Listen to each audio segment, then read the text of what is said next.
Hello children, today I will read The Monkey King. Chapter 1 Monkey Goes to Heaven. Bring me bananas. Monkey was the cleverest animal in China. He was the king of the monkeys, but he was not a good king. He was always stealing food and demanding presents. In fact, Monkey caused so much trouble that people prayed to heaven for help. Please help us. The Emperor of Heaven heard them. Mischievous monkey, he cried. What shall we do? I know, said the Empress. Let's give him a job in heaven where we can keep an eye on him. Now the Emperor needed a new groom to look after his horses, so he agreed. Monkey was very proud to be called to heaven, and he loved looking after the heavenly horses with their bright coats and gleaming hooves. One day, Monkey was chatting to a footman. Of course, my job is much more important than yours, he boasted. You are just a groom, scoffed the footman. You are not important. But I am the great Monkey King, Monkey snapped. I deserve better, and he stormed out of heaven. The Emperor shook his fist when he heard the news. My soldiers will fetch him back. But the Empress tugged his sleeve.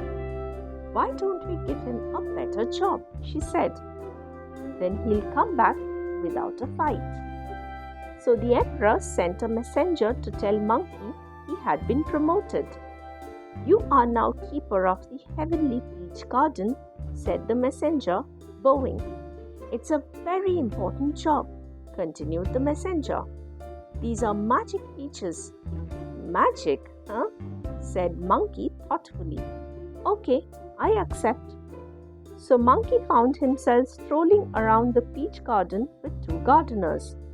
First, they showed him trees full of small yellow peaches. The yellow peaches ripen every 3,000 years, said the first gardener. Eating them makes you wise and clever.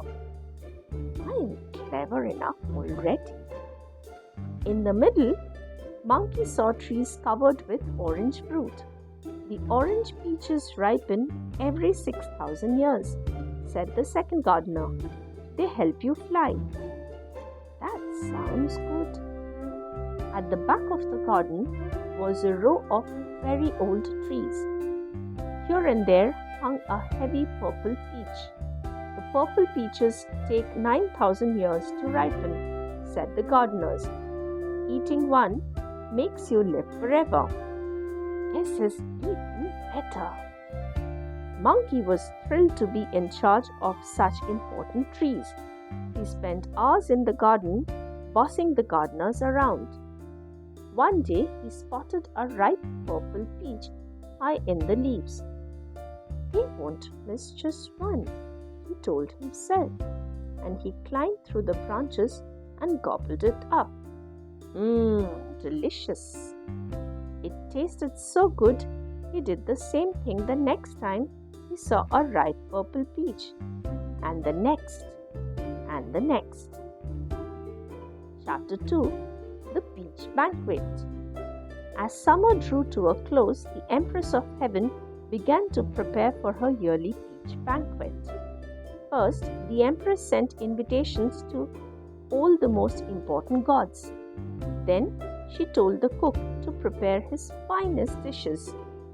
And lastly, she sent the heavenly fairies to pick the magic peaches.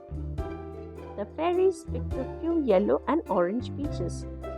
But on the oldest trees, they found only broken twigs and torn leaves. After a long search, they spotted a single purple peach. The branch bent as they tugged at it, then snapped back with a loud twang. Oh! There was a yelp, and Monkey appeared, rubbing his nose. Hey! He shouted, that's my peach. The Empress needs it for her peach banquet, said the fairies politely. A banquet? Where's my invitation? Screeched Monkey. How dare she leave me out? Furious, Monkey cast a spell and froze the fairies to the spot. Then he stormed off to complain to the Empress. As Monkey passed the banquet hall, he saw servants laying out food, spiced buns, sizzling meats, stir-fried vegetables, and steaming rice. Monkey sniffed the air hungrily. When no one was looking, he snatched a plate and ducked into a cupboard. It smells good. Inside, rows of bottles lined the shelves. Monkey picked one up and read the label. He took a swig. It tasted like honey and peaches. Yum, just the thing to wash down my dinner, he thought. I wonder if the other bottles taste as good. And one by one, he drank them all. Suddenly, he heard voices. Servants were coming to fetch the bottles. The Empress is very upset about the missing peaches, said a voice. It's lucky we have the potion to serve at the banquet instead. Oh, thought Monkey, looking at the empty bottles. Time to get out of here. Chapter 3 Buddha's Challenge. The Empress sighed. The banquet is ruined, she said. It's all that monkey's fault, thundered the Emperor. I will send my soldiers after him. But Monkey was a good fighter, and the peaches and potions had made him impossible to kill. Every time a soldier knocked him down, he sprang up again unharmed. What shall we do? Cried the soldiers. He is too strong. The Emperor frowned and pulled his beard. Let's ask Buddha to help, whispered the Empress. Buddha was the most powerful lord in heaven. He walked fearlessly into Monkey's latest fight. Monkey spun around.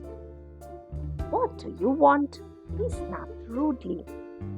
I want you to behave yourself, said Buddha. You don't know the trouble you've caused. Why should I listen to you? Retorted Monkey. I am the great Monkey King.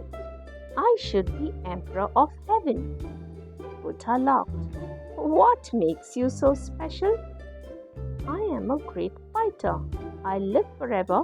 I can leap thousands of miles in one go, Monkey said proudly. Smiling, Buddha stretched out his hand. If you can leap further than my hand, I will make you Emperor of Heaven, he said. But if you fail, you must accept your punishment. Buddha's hand looked no bigger than a lotus leaf. Easy, scoffed Monkey. Can you really make me Emperor? Of course, Buddha replied. Can you leap this far? In answer, Monkey took a huge leap. He whizzed through the air and finally landed beside 5 tall pink pillars. The pillars at the end of the world, he chuckled. I have won. But I'd better leave my mark here, in case Buddha tries to cheat. Monkey plucked a hair from his head and whispered a magic word. The hair turned into a brush. Quickly, he painted a message. Before he left, he fiddled on the pillars as well. When he got back, Buddha was standing on the same spot. Silly Monkey, he said. You were in my hand all the time. You are wrong, replied Monkey. I got to the end of the world and I wrote my name on one of the pillars. Look at my hand, he said. Monkey looked. There on Buddha's finger was a familiar message and there was a funny smell. But that's impossible, Monkey whimpered. I wrote on the pillars. His voice trailed off. The pillars had looked like giant fingers. Time for a quick exit, he decided, getting ready for another leap. But Buddha was even quicker. At his command, thunder roared and rocks rained down, burying Monkey under a huge mountain. The rocks didn't harm Monkey.